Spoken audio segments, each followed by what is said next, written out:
우리 하나님 주신 말씀 함께 보도록 하겠습니다. 로마서 10장 1절에서 2절 말씀인데요.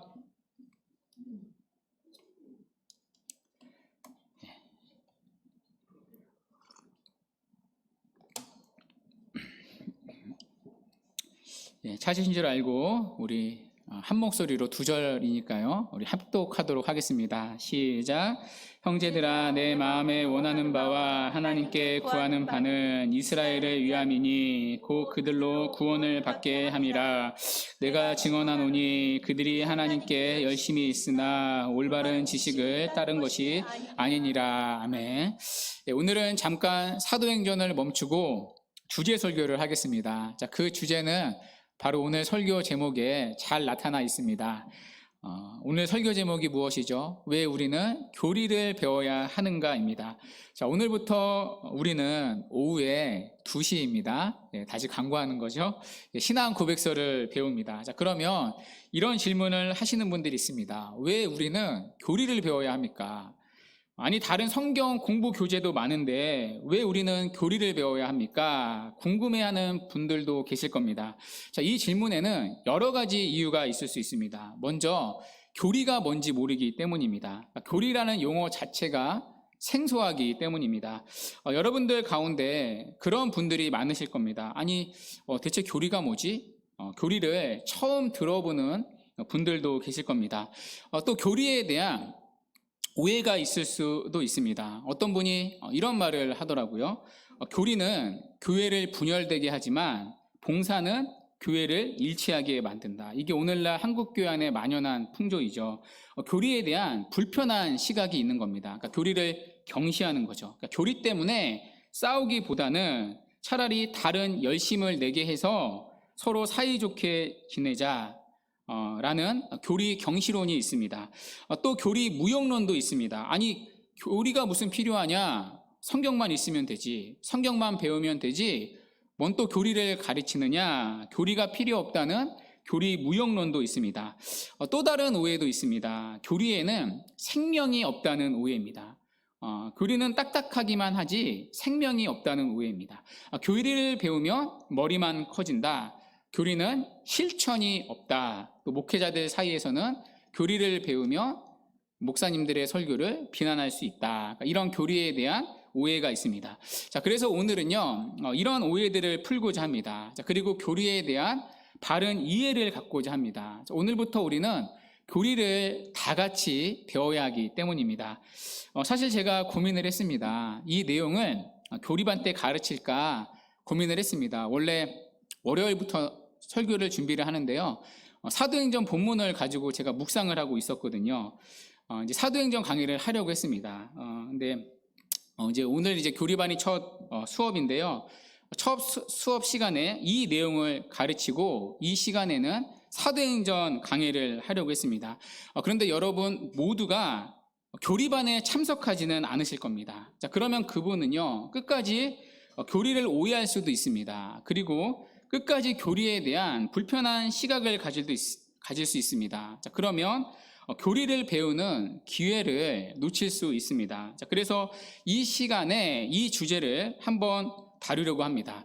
어차피 교회가 계속해서 교리를 가르쳐야 하니까요. 그리고 여러분은 계속해서 교리에 대한 권면을 받아야 하니까요. 한 번은 다루는 게 좋겠다 생각을 했습니다. 자, 그래서 오늘은 왜 우리는 교리를 배워야 하는가 이 주제를 가지고 전하고자 합니다. 자, 오늘은요, 본문 강의 설교가 아닙니다. 주제 설교입니다. 자, 그래서 본문을 파고들기보다는 이 주제를 파고들겠습니다. 자, 그래도 설교 시간이니까요. 자, 오늘 읽은 본문을 잠깐 보겠습니다.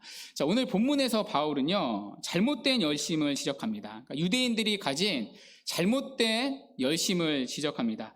여러분, 열심 자체가 문제는 아닙니다. 여러분, 열심이 있다는 건 좋은 거죠. 자, 그러나 문제는요, 늘 잘못된 열심입니다. 잘못된 열심은 교회를 깨트리기 때문입니다. 자, 오늘 본문의 유대인들을 보십시오. 자, 이들은요, 열심이 없었던 게 아닙니다. 누구보다 열심이 있었습니다. 자, 그런데 그 열심이 잘못된 열심이었습니다. 지난주에도 잠깐 언급한 적이 있었는데요. 우리가 요한복음과 사도행전을 거치면서 유대인들의 잘못된 열심을 우리가 살펴봤죠. 유대인들은 잘못된 열심을 가지고 신앙 생활을 했습니다. 자, 그리고 그 결과는 비참했습니다. 하나님을 대적하는 결과를 낳았기 때문입니다. 자, 그래서 중요한 건요, 바른 열심입니다. 자, 그런데 이 바른 열심은 언제나 바른 지식에 기초합니다. 자, 오늘 본문에서 바울은 그 부분도 언급하고 있습니다. 2절을 눈으로 한번 다시 보시겠어요? 자, 그들이 하나님께 열심히 있으나 올바른 지식을 따른 것이 아니라고 말합니다. 자, 그들의 잘못된 열심이 어디서 나왔대요? 올바른 지식을 따르지 않았기 때문이라고 말합니다. 그러니까 잘못된 지식이 잘못된 열심을 낳았다는 말입니다. 자, 그래서 가장 교회에서 무서운 건요, 어설프게 아는 겁니다. 여러분 그런 말 있잖아요. 선무당이 사람 잡는다고. 그러니까 잘못 아는 것만큼 사실 무서운 게 없습니다. 자, 그래서 열심보다 중요한 건요, 언제나 방향입니다. 그러니까 바르게 아는 겁니다. 자, 이것이 우리가 교리를 배워야 하는 이유입니다. 자, 바르게 알아야만 바르게 하나님을 섬길 수 있기 때문이고요. 그리고 교회를 바르게 섬기기 때문입니다. 자, 그래서 어거스틴이라는 분은요, 이런 말을 했습니다. 여러분 어거스틴 아시죠? 그 참회록이라는 유명한 책을 쓰신 교부인데요. 그분이 이런 말을 남겼습니다. 틀린 것을 향해 뛰어가는 것보다 바른 길을 향해 절름발이로 걸어가는 것이 훨씬 더 유익하다. 자, 교회를 섬기고 하나님을 섬기는 우리가 꼭 새겨야 할 말씀입니다.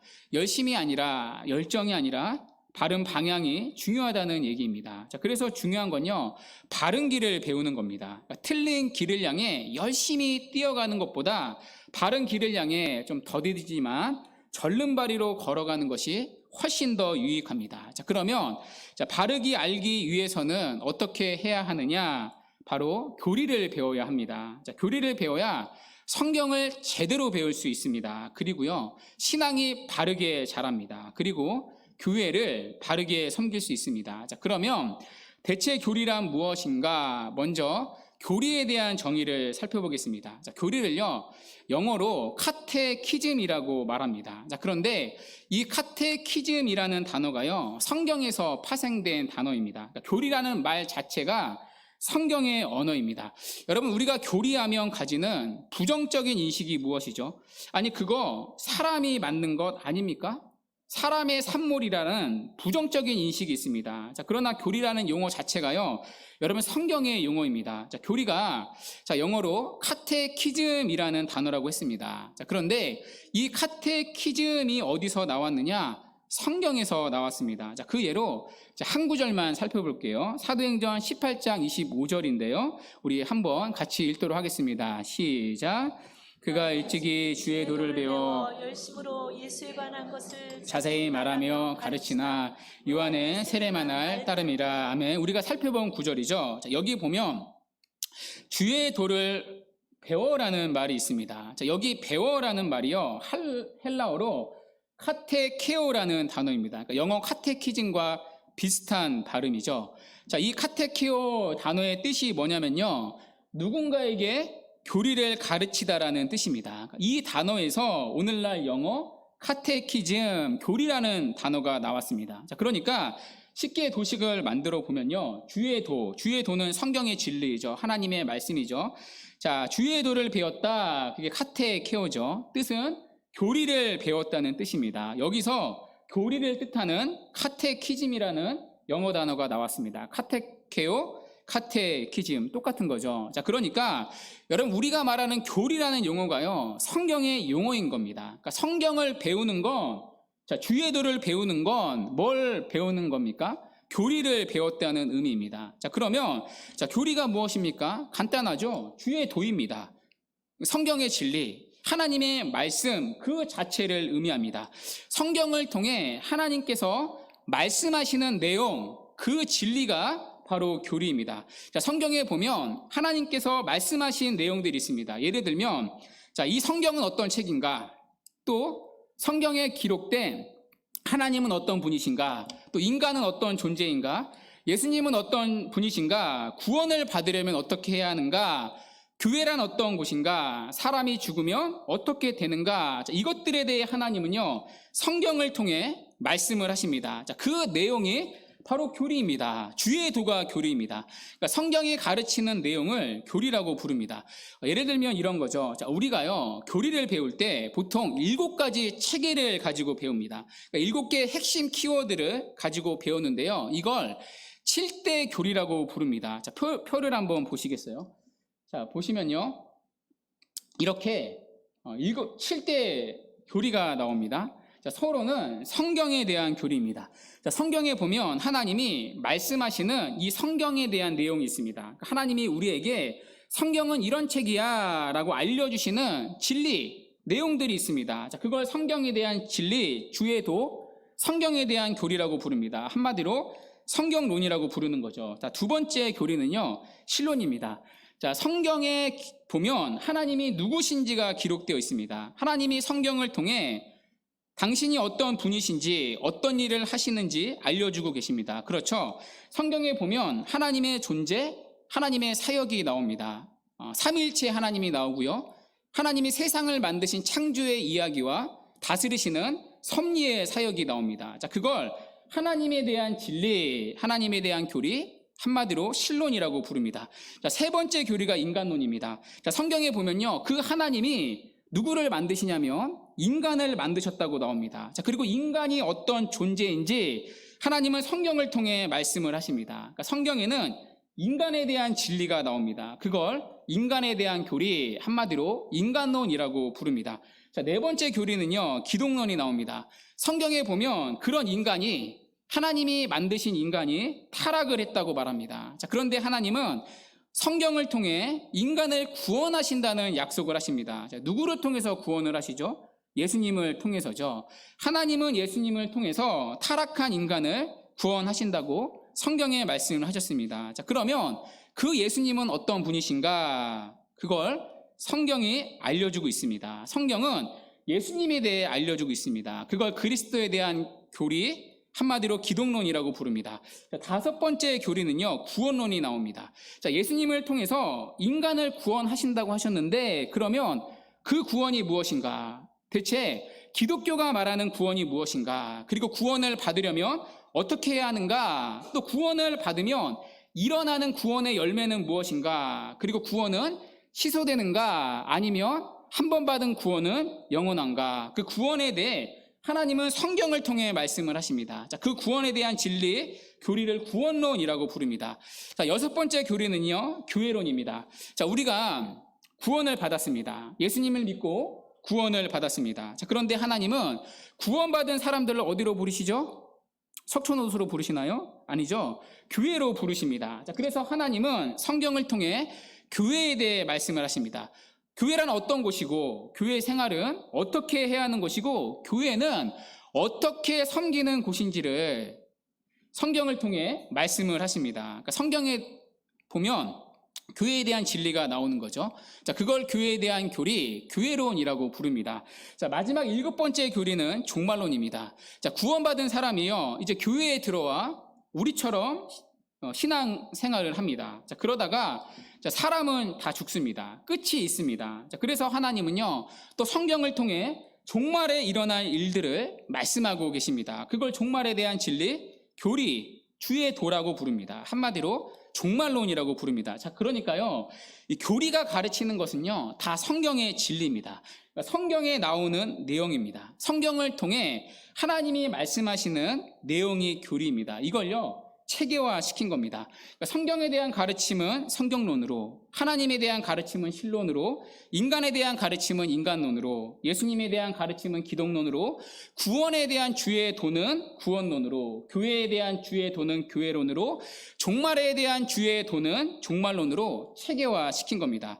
자, 그러니까 교리는요, 성경과 분리되지가 않습니다. 교리는 성경 전체의 내용입니다. 성경이 가르치는 내용이 곧 교리입니다. 자, 그래서 사도행전 18장 25절에서도 주의 도를 배웠다는 말을 교리를 가르치다라는 뜻으로 표현을 했습니다. 그러니까 주의 도, 하나님의 말씀이 곧 교리입니다. 그러니까 성경을 배우는 건요, 교리를 배우는 겁니다. 자, 그래서 여러분, 교리라는 말은요, 다른 게 아닙니다. 자, 우리가 교리하면 생소하고 좀 어려울 수 있는데요, 교리는 그냥 성경의 가르침이다, 이렇게 이해하면 됩니다. 자, 그렇기 때문에 여러분, 우리가요, 교리를 떠나서는 성경을 배울 수가 없습니다. 성경의 가르침이 곧 교리이기 때문입니다. 따라서 우리는요, 교리를 피할 수가 없습니다. 성경을 배우게 되면 누구나 성경을 읽으면 모든 사람이 교리를 가질 수밖에 없습니다. 왜냐하면 다 성경의 내용이니까요. 그러니까 성경에 대한 교리를 가지게 되고요. 하나님에 대한 교리를 누구나 다 가지게 되고요. 인간에 대한 교리를 가지게 되고요. 교회에 대한 교리를 가지게 됩니다. 그러니까 자기가 가진 교리에 대한 전제에 따라 신앙의 형태가 달라지는 거죠. 자, 그래서 나는 교리 공부 필요 없어, 그런 공부하지 않아도 돼라고 말해봤자 성경을 읽는다면 누구나 교리를 가질 수밖에 없습니다. 하나님에 대한 교리, 인간에 대한 교리, 이런 교리들을 가질 수밖에 없습니다. 자, 그렇다면요, 우리는 교리가 없는 사람이 되는 것이 아닙니다. 둘 중에 하나입니다. 체계적으로 잘 정리된 올바른 교리를 가진 사람이 되든지, 아니면 정리되지 않고 올바르지 않고 모순된 교리를 가지게 되든지, 둘 중에 하나입니다. 이것이 우리가 교리를 바르게 배워야 할 이유입니다. 자, 이어서 두 번째, 교리에 대한 오해입니다. 사람들이 교리에 대해 가지는 몇 가지 오해가 있습니다. 자, 그 중에 하나는요, 이런 오해입니다. 아니, 무슨 교리를 가르치느냐? 성경을 가르쳐야지. 아니, 성경만 있으면 되지 무슨 교리를 가르치느냐? 자, 이런 오해는요, 말 그대로 오해입니다. 왜 그렇죠? 자, 우리가 배운 대로 성경이 곧 교리이기 때문입니다. 그러니까 성경을 배우는 건요, 교리를 배우는 것이기 때문입니다. 자, 우리가 교리를 배웁니다. 자, 그러면 그건 뭘 배우는 겁니까? 성경을 배우는 겁니다. 자, 우리가 성경을 배웁니다. 자, 그러면 뭘 배워야 하는 거죠? 이런 교리를 배우는 겁니다. 그러니까 성경과 교리는 분리되는 게 아닙니다. 성경을 배운다는 건 이런 교리를 배우는 거죠. 다 성경의 가르침들이니까요. 자, 또 다른 오해가 있습니다. 교리는 사람이 만든 것 아니냐라는 오해입니다. 자, 교리는 그냥 사람이 자기 입맛대로 해석해서 만든 것 아닙니까? 라는 오해입니다. 자, 그러나 이것도 오해입니다. 자, 교리는요, 보시다시피 사람이 만든 게 아니라 하나님의 말씀이 교리이기 때문입니다. 그러니까 차이가 있다면요, 자, 교리는 하나님의 말씀을 체계적으로 설명한 것입니다. 표를 보시듯이 하나님의 말씀을 차례대로 정리한 겁니다. 자, 그 예로 우리가 이제 신앙 고백서를 이제 공부할 텐데요, 오늘 오후부터. 자, 고백서의 한 문장마다 성경 구절들이요, 빼곡히 달려져 있습니다. 그러니까 신앙 고백서의 이렇게 문장보다요, 성경 구절이 더 많이 달려 있습니다. 그러니까 한 문장이 다 성경의 구절이라는 겁니다. 그러니까 인간이 만든 산물이 아니라 그냥 성경에 있는 것을 오늘날의 언어로 풀이하고 정리했다는 의미입니다. 그러니까 교리는 성경과 다른 전혀 새로운 것이 아니라, 성경을 밀어내는 것이 아니라 성경의 빛 아래에 있다는 것입니다. 자, 교리에 대한 또 다른 오해가 있습니다. 교리는 생명이 없다는 오해입니다. 교리는 딱딱하기만 하지 생명이 없다는 오해입니다. 실천이 없다는 오해인 거죠. 자, 물론 여러분, 교리를 배우는 건요, 딱딱한 일입니다. 재미가 없을 수도 있습니다. 자, 그러나 생명이 없는 건 아닙니다. 오히려 교리는요, 배우면 배울수록 생명이 있습니다. 예를 하나 들어볼게요. 다은이가 주니어부에서 교리를 배웁니다. 주니어부에서 이제 소율이 문답을 가지고 교리를 배우고 있는데요. 하루는 방에 있다가 거실로 나왔습니다. 거실로 나와서는 가만히 이렇게 앉아 있는 겁니다. 자, 그러더니 저에게 이런 질문을 했습니다. 아빠, 주니어부에서 하나님은 영이라고 배웠어. 하나님은 영으로 계신데, 자, 그러면 하나님은 어디에나 계시는 분인 거지? 내가 방에 있을 때도 계시고 내가 여기 거실에 나왔을 때도 하나님은 계시는 거지? 이런 질문을 하는 겁니다. 자, 그래서 제가 바로 받아서 말했습니다. 그때 다은이가 학교에 적응을 잘하지 못했을 때거든요. 그래, 다은아, 하나님은 영이시기 때문에 어디 하나 계셔. 그래서 다은이가 집안에 있을 때도 함께 계시고, 거실에 있을 때도 함께 계시고, 학교에 있을 때도 함께 계셔. 학교에 엄마 아빠는 함께 가지 못하지만 하나님이 거기서도 다은이와 함께 계셔. 그래서 다은이가 학교에서 기도하면 학교에서도 하나님이 들으시고 함께 해주셔 라고 말했습니다. 여러분, 어떻게 이 아이가요, 이런 질문을 하는 거죠? 어떻게 하나님은 어디에도 계시는가? 라는 질문을 하죠. 하나님에 대한 교리를 배웠기 때문입니다. 하나님은 영이시라는 신론을 배웠기 때문입니다. 그걸 가지고 묵상을 했던 거죠. 자, 그러면 다은이에게 하나님은요, 교회 안에만 머무는 분이 아닌 겁니다. 일정한 장소 안에만 머무는 분이 아니라 어디서나 나와 함께 하시는 하나님이 되십니다. 자, 그렇기 때문에 다은이는요, 어디서나 하나님을 찾을 수 있습니다. 어디서나 하나님과 교제할 수 있고요. 어디서나 하나님의 생명을 누릴 수 있습니다. 어떻게요? 하나님이 영이시라는 그 교리를, 하나님에 대한 진리를 배워서 알았기 때문입니다. 자, 그런데도요, 교리에 생명이 없다고요? 오해입니다. 자, 우리가요, 하나님의 영이라는 교리 하나가요, 하나님을 바르게 하는 지식이요, 어디서든 하나님을 찾게 하고요, 어디서든 하나님께 기도하게 하고요, 어디서든 하나님을 경외하게 하고요, 어디서든 하나님과 교제하게 합니다. 어디서나 하나님의 생명을 누리게 만듭니다. 자, 이걸 우리는 하나님에 대한 예배라고 부릅니다. 이게요, 교리의 목적입니다. 교리는 우리로 하여금 하나님을 예배하게 만듭니다. 자, 그래서 교리는 단순히 알면서 끝나는 게 아닙니다. 바르게 아는 것으로 끝나는 게 아닙니다. 교리는 우리로 하여금 하나님을 예배하게 만듭니다. 이게 교리의 목적입니다. 자, 교리를 배우는 목적은 하나님을 더 바르게, 더 풍성하게 예배하기 위함입니다. 자, 그러니 교리는 생명이 없다, 이것도 오해입니다. 자, 또 하나 교리에 대한 오해가 있습니다. 교리는요, 교회를 혼란스럽게 한다는 오해입니다. 그런데 이것도요, 말 그대로 오해입니다. 교리는요, 오히려 교회를 일치시키고요, 교회를 보호합니다. 여러분 혹시 기억나세요? 사도행전 15장에서 예루살렘 교회가 큰 혼란을 겪었던 적이 있습니다. 바리새파 교인들이 잘못된 구원론을 가르쳤기 때문입니다. 자, 그들은 이방인이 구원을 받으려면 오직 믿음만으로는 안 된다고 했습니다. 오직 믿음이 아니라 율법도 같이 지켜야 한다고 가르쳤습니다. 행위 구원을 가르친 거죠. 자, 그 잘못된 가르침 때문에 교회가 혼란에 빠졌던 적이 있습니다. 하마터면 교회가 찢어질 뻔했습니다. 또 바울이 세웠던 이방인 교회들이 무너질 수도 있었습니다. 자, 그런데 아시다시피 교회가 지켜졌던 이유가 무엇이었죠? 사도들이 모여서 바른 구원론을 정립했기 때문입니다. 오직 구원은 오직 믿음으로만 받는다는 교리였습니다. 이 교리가요, 이방인의 교회를 보호했던 겁니다. 이처럼 바른 교리는 교회를 보호합니다. 자, 그래서 교리는 교회를 혼란스럽게 한다, 이것도 오해입니다. 오히려 교리는 교회를 보호합니다. 자, 오늘날도 바른 교리를 지키는 사람들이 있기 때문에 이 혼탁한 시대에 교회가 잘못된 가르침들로부터 보호를 받고 있는 겁니다. 여러분, 우리가요, 이걸 늘 잊으면 안 됩니다. 자, 그러면 세 번째로 살펴보아야 할 게 있습니다. 자, 교리를 배우는 유익입니다. 자, 교리를 배우면 구체적으로 어떤 유익이 있는가? 자, 세 가지 유익으로 정리할 수 있습니다. 자, 첫 번째, 교리를 배우면요, 성경을 가장 효율적으로 배울 수가 있습니다. 자, 우리가 성경을 공부하려면 시간이 굉장히 오래 걸립니다. 자, 예를 들어 일주일에 한 장씩 공부한다고 칩시다. 자, 제가 창세기 1장부터 한 장씩 주일에 설교합니다. 자, 그러면 여러분 몇 년이 걸릴까요? 일주일에 한 장씩 하는데요, 23년이 걸립니다. 자, 그런데 한 장씩 하는 것도요, 벅찹니다.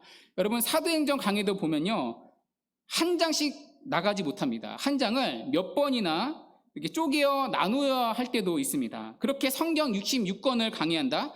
제 목회가 끝날 때까지 시간이 부족할 겁니다. 우리가 성경 전체를요, 꼼꼼히 다 공부하는 데는 시간의 제약이 있습니다. 자, 그걸 해결해 주는 게 교리 공부입니다. 자, 표를 보시다시피 성경의 진리들을요, 이렇게 주제별로 정리를 해 놓았습니다. 마치 서랍장의 옷들을 구별해서 정리해 놓은 것처럼 성경의 진리들을 탁탁 서랍장에 이렇게 넣어 놓았습니다. 자, 그래서 주제별로 하나씩 공부하도록 했습니다. 그러니까 성경에 대한 진리는 성경론에, 하나님에 대한 진리는 신론에 하나씩 성경의 진리들을요, 뽑아서 정리를 해 놓았습니다. 자, 그래서 손쉽게 성경을 배우도록 했습니다. 자, 이를 통해요, 성경 전체의 진리를 빠르게 배울 수 있도록 했습니다. 자, 그래서 교리 공부만 제대로 해도요, 성경의 진리를 확실히 알 수가 있습니다. 자, 그리고 여러분 생각해 보십시오. 자, 내가 만약에 삼위일체가 궁금합니다. 삼위일체를 공부하고 싶습니다. 자, 그러면 창세기 1장 1절부터 요한계시록 마지막 9절까지 있는 삼위일체를 다 찾아야 합니다. 삼위일체가 나온 구절들을요, 일일이 찾아야 합니다. 자, 이걸 혼자서 일일이 찾아서 정리를 하면요, 시간이 굉장히 오래 걸립니다. 그리고 찾아서 정리한다고 했을지라도 내 정리가 맞는 건지 틀린 건지 확인할 수가 없습니다. 자, 그런데 교리를 배우면요, 바로 찾을 수가 있습니다. 이렇게 정리를 해 놓았으니까요. 그러니까 실론에 보면 삼위일체가 정리되어 있습니다. 자, 그러면 그 부분만 탁 찾아서 꺼내보면 되는 거죠. 그러니까 굉장히 시간이 단축됩니다.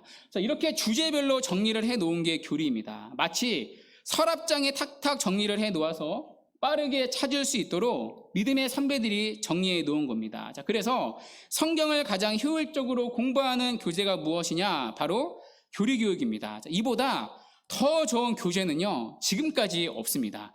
자, 두 번째 교리를 배우는 유익이 있습니다. 바로 분별입니다. 여러분 그것 아시죠? 이단들도요, 성경을 가르칩니다. 다른 것 가지고 가르치는 게 아닙니다. 자, 기존 교회들과 똑같은 이 성경을 가지고 가르칩니다. 자, 그러면 도대체 누가 맞는지 어떻게 알 수가 있습니까? 여러분 어떻게 판단할 수 있습니까? 자, 그 기준이 바로 교리입니다. 교리를 알면요, 잘못된 가르침을 우리가 분별할 수가 있습니다. 이게 교리를 배우는 유익입니다. 자, 예를 들어, 우리가 예배 시간에 사도신경을 고백합니다. 자, 그런데 여러분, 왜 우리가 예배 시간에 사도신경을 고백하죠?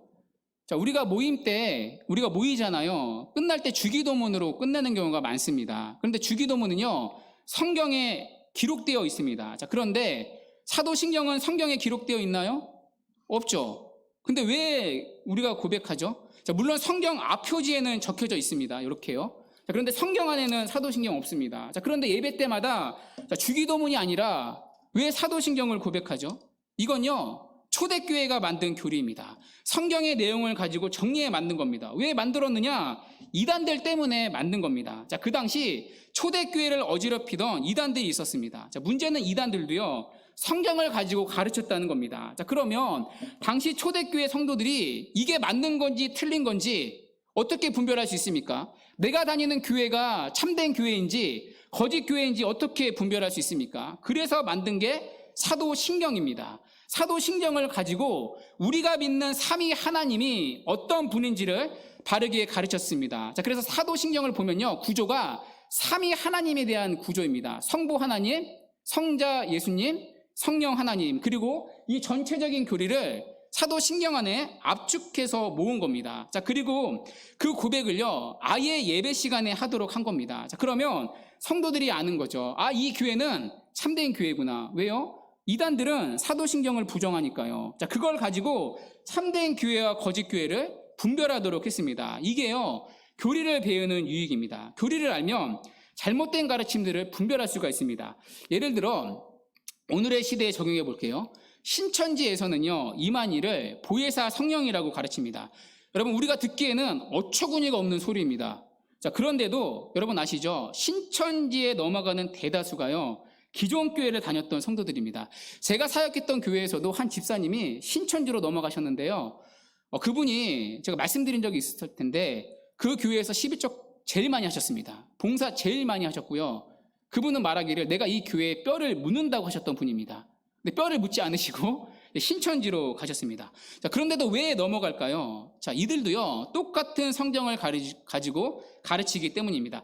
여러분, 처음부터 이만희는 하나님이다, 그렇게 가르치지를 않습니다. 뭘 가지고 접근하냐면 성경에 나오는 삼위일체 교리를 가지고 가르칩니다. 성경에 나오는 삼위일체 관련 구절들을요, 다 끄집어냅니다. 다 끄집어내서 그걸 가지고 삼위일체 교리를 가르칩니다. 자, 그러니까 처음에는요, 의심을 못하는 거죠. 똑같이 성경을 가지고 기존 교회처럼 가르치니까요, 오히려 기존 교회에서 배우지 못한 삼위일체 교리를 하나씩 풀어주니까요, 여기가 더 성경적이라고 생각을 하기도 합니다. 자, 그렇게 홀려놓고서는 마지막을 교묘하게 바꾸는 겁니다. 나중에는 이만희를 보혜사 성령 자리에 갖다 놓는 겁니다. 자, 그러면요, 거기에다 홀리는 겁니다. 자, 그런데 보면요, 잘못된 삼위일체 교리입니다. 결국에는 양태론이라는 잘못된 교리를 가지고 장난을 치는 겁니다. 자, 그런데도 왜 넘어가느냐? 삼위일체 교리를 제대로 교회에서 배운 적이 없기 때문입니다. 여러분, 우리가 신앙고백서 배울 때 삼위일체 교리를 배웠었죠. 한국교회의 70% 교회가 가르치는 삼위일체 교리가요, 양태론을 가르칩니다. 그러니까 신천지가 가르치는 그 양태론을 가지고 가르치는 거죠. 자, 물론 우리가 삼위일체 교리를요, 올바르게 배워도 삼위일체를 다 이해하지 못합니다. 자, 그러나 배우면 분별할 수는 있습니다. 뭐가 맞고 틀리고를 분별할 수 있습니다. 자, 그런데 이런 교리를 배우지 않으니까요, 분별을 못하는 겁니다. 그냥 감으로 때려잡는 거죠. 여기는 좀 이상한 것 같다. 감으로 때려 맞추는 거지 교리를 가지고, 성경을 가지고 분별하지는 못합니다. 여러분, 이게요, 실제로 조사 결과가 있습니다. 자, 올해 한 단체에서 2023년 한국교회 이단 실태에 대해 조사를 했습니다. 그 미래목회연구소라는 곳에서 조사를 했는데요. 자, 그 조사 결과 가운데 이런 항목이 있습니다. 한번 보여주시겠어요? 자, 여기 보면요, 이단들이 어떻게 전도를 하는지가 나옵니다. 여러분, 전도할 때 어떻게 전도하세요? 전도를 안 하세요? 예. 전도를 하셔야죠. 자, 여기 보면 이단들이 어떻게 전도하는지가 나옵니다. 물어봤어요. 처음 종파 참석 때 권유받은 내용이 무엇입니까? 자, 어떻게 전도하냐면요, 1위가 이겁니다. 교리 공부하자고 권유를 받는 겁니다. 37.2%인데요. 교리 공부하자, 성경 공부를 하자고 권유를 받았습니다. 그러니까 교리 공부하자는 권유를 받고 기존 교회 성도들이 나가는 겁니다. 여기를요. 자, 이게요, 우리가 바른 교리를 배워야 하는 이유입니다. 어떤 분들은 이렇게 말합니다. 아니, 교리는 천주교에서도 배우는데 우리가 무슨 천주교처럼 교리를 배워야 합니까? 여러분, 천주교는요, 천주교 교리가 있어요. 세례를 받으려면 우리 세례교육 몇 주죠? 우리 교회 7주인가 그렇게 가르칩니다. 천주교는 세례를 받으면 천주교 교리를 2년 동안 배워야 돼요. 이렇게 질문하는 거죠. 아니, 천주교도 교리를 가르치는데, 천주교 교리를 가르치는데 우리가 왜 천주교처럼 교리를 배워야 합니까? 아니, 교리는 이단에서도 가르치는데 무슨 우리가 교리를 배워야 합니까? 네, 그래서 배워야 합니다. 제가 말씀드렸죠. 여러분, 성경을 배우는 한 우리는 교리를 안 가질 수가 없습니다. 성경이 교리이기 때문입니다. 다 우리가 성경을 읽을 때 교리에 대한 전제를 깔고 성경을 읽고요, 교리에 대한 전제를 가지고 신앙생활을 합니다. 자, 그래서 둘 중에 하나입니다. 잘못된 교리를 배우거나 바른 교리를 배우거나 둘 중에 하나입니다. 오늘날 교회에서 가장 심각한 것 중에 하나가요, 교회에서 정치하는 교회들이 있습니다. 그렇죠. 근데 여러분, 우리가 신앙 고백할 때 배웠죠. 교회란 어떤 곳이죠? 교회는요, 정치와 분리된 곳입니다. 교회는 정치를 하면 안 되는 곳입니다. 자, 그런데 왜 그런 교회들을 쫓아가죠? 교리에 대해 무지하기 때문입니다. 교회라는 어떤 곳인지를 모르기 때문입니다. 그러니까 둘 중에 하나인 거예요. 잘못된 교리를 가지고 신앙생활하거나 바른 교리를 배우거나 둘 중에 하나입니다. 자, 그래서 우리는 교리를 배워야 하는 거죠. 이단들이 잘못된 교리를 가르치기 때문에, 천주교가 잘못된 교리를 가르치기 때문에 우리는 바른 교리를 배워야 합니다. 여러분, 놀라운 게요, 이 이단에 빠진 사람들의 70%가, 이 조사 결과 70%가 40대 이하의 사람입니다. 그러니까 타겟이 여기 청년들인 거죠. 여러분, 대학가를 보십시오. 우리 청년들이 이제 그런 고백을 하더라고요. 이단들이요, 얼마나 교묘하고 치밀하게 접근하는지 모릅니다. 여러분의 자녀들이 주 타겟입니다. 내 자녀는 그럴 리 없다고요? 아닙니다. 제가 사역했던 교회에서 장로님 두 딸이 이단에 빠졌습니다. 신천지는 아니었는데요, 유학 가서 이단에 빠졌습니다. 그게 이제 한국에서 이제 태생이 됐고요, 이제 외국 지부로 이제 넓혀는 확장이 된 건데요, 이 두 딸이 모태 신앙이었고요, 고신의 SFC라는 학생 단체에서도 열심히 섬겼고요, 교회 청년부 회장도 했습니다. 머리도 똑똑해서요, 요즘 그런 말 하잖아요. 영화에 보니까 나 그 어디 나온 여자다. 그 어디 나온 여자였습니다. 그런데 이단에 빠졌어요. 여러분, 내 자녀는 그럴 리 없다고요? 정말 그러지 않기를 바랍니다. 자, 그러나 그럴 리 있을 수가 있습니다. 자, 그래서 우리가요, 교리를 배워야 합니다. 그래야 분별을 하니까요. 그런데 참 심각한 게요, 자, 표를 하나 더 보시겠어요? 자, 보시면, 자, 이런 이제 결과가 나온 거예요. 그래서 질문을 바꾼 겁니다. 어떻게 바꿨느냐? 개신교인들을 붙잡고 물어본 거예요. 교회 다니는 성도들을 데리고. 개신교인 중에 이단들이 교리를 공부를 가지고 접근하니까 물어본 겁니다. 그러면 이단의 교리를 분별하고 반박할 자신이 있습니까? 이게 올해 조사를 한 겁니다. 결과가 어떻게 나왔죠? 나는 이단의 교리를 분별하고 반박할 자신이 있다. 여러분, 합치면 절반도 안 됩니다. 여기 절반도 안 돼라는 결과가 있죠. 이게 한국교회 현 주소입니다. 여러분들도 크게 다르지 않을 겁니다. 제가 사역했던 교회에 장로님 두 딸이 이단에 빠졌다고 하지 않았습니까? 자, 그때 장로님이요, 두 딸을요, 제대로 가르치지를 못하시더라고요. 딸들이 배운 이단 교리를요, 반박하지를 못하셨습니다. 그러니까 뭐가 맞나 이제 본인도 모르시는 거죠. 심지어는요, 듣고 와서 그게 맞는 거 아니냐는 식으로 저에게 말씀을 하시더는 거죠. 왜 그렇죠? 교리를 모르기 때문입니다. 우리가 그냥 감으로 그냥 여기 이상하다 싶은 거지 교리를 가지고 반박하지를 못하는 거죠. 자, 만일 여러분의 자녀였다면 어떠셨겠습니까? 여러분들은 다르게 가르칠 수 있습니까? 여러분, 늘 제가 말씀을 드리지만 자녀에 대한 신앙의 취급은요, 1차적으로 부모에게 있습니다. 그건 아니야. 그래서 이건 아닌 거야. 성경을 가지고 바른 교리를 가르칠 수 있습니까? 교리를 배우지 않으면요, 반박할 수가 없습니다. 그리고 분별을 할 수가 없습니다. 여러분, 이단들의 전도뿐만 아니라요, 오늘날 설교를 들으면요, 사실 듣다가 꺼야 할 설교들이 꽤 많이 있습니다. 여러분, 제가 가끔 CTS나 CBS를 보면요, 정말 놀랄 때가 있습니다. 기독교 방송에서 그런 설교를 내보낸다는 것도 놀랐고, 그런 교회 성도들이 많다는 것도 놀랐고, 그 영상에 아멘, 은혜 받았습니다 라는 댓글이 많아서도 놀랍니다. 들어보면요, 잘못된 설교입니다. 잘못된 구원론을 가르칩니다. 야, 들었다 보면 이거 정말 큰일 날 소리이다. 그런 설교들이 꽤 있습니다. 자, 그래서 오늘날은요, 그런 분별이 더 필요하고요. 그렇기 때문에 교리를 배워야 합니다. 여러분이 개인적으로 성경을 읽을 때도 다르지 않습니다. 자, 우리가 큐티를 하면요, 다 주관적으로 해석합니다. 그렇죠? 문맥과 상관없이 어떤 분들은 한 단어에 꽂혀가지고 그 단어 때문에 은혜를 받습니다. 자, 그렇죠? 자, 그러면 여러분이 하는 그 해석이 맞는지 어떻게 확인할 수 있습니까? 여러분이 하는 그 적용이 그 받은 은혜가 맞는 건지 어떻게 알 수 있습니까? 자, 그 기준이 바로 교리입니다. 교리를 알면요, 성경을 적어도 왜곡해서는 보지는 않습니다. 크게 벗어나서 성경을 위험하게 보지는 않습니다. 기준이 있으니까요. 자, 그 틀 안에서 성경을 바르게 볼 수가 있습니다. 자, 이것이 우리가 교리를 배우는 유익입니다. 교리를 배우면요, 분별할 수가 있습니다. 자, 그래서 교리를 배우면요, 신앙이 바르게 자랍니다. 어떤 건물이든 간에 기초 공사가 참 중요하죠. 기초가 잘못되면요, 쌓아지는 건물이 높아질수록 위험합니다. 높아지면 높아질수록 위험하고요, 웅장해지면 웅장해질수록 위험합니다. 신앙도 마찬가지입니다. 기초가 제대로 되지 않으면요, 사실 위로 올라갈수록 위험합니다.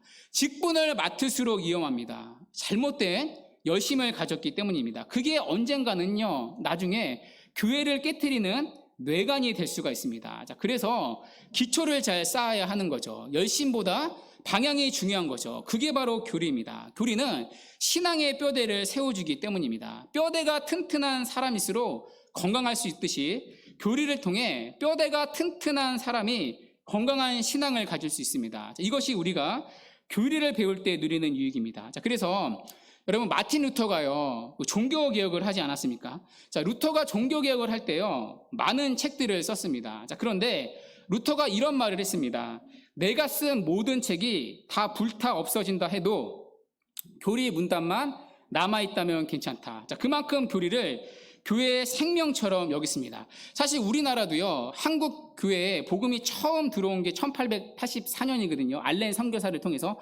그때 성경이 번역됨과 동시에 뭐가 같이 들어왔냐면 신앙 고백서, 그러니까 교리 문답이 들어왔습니다. 그러니까 한국 교회는 처음부터 교리 문답으로 세워진 교회입니다. 자, 이것이 그만큼 교회의 생명처럼 중요했다는 의미였겠죠. 자, 이어서 교리를 배우는 또 하나의 유익이 있습니다. 어떤 유익일까요? 교리는요, 하나님을 바르고 풍성하게 예배하도록 만듭니다.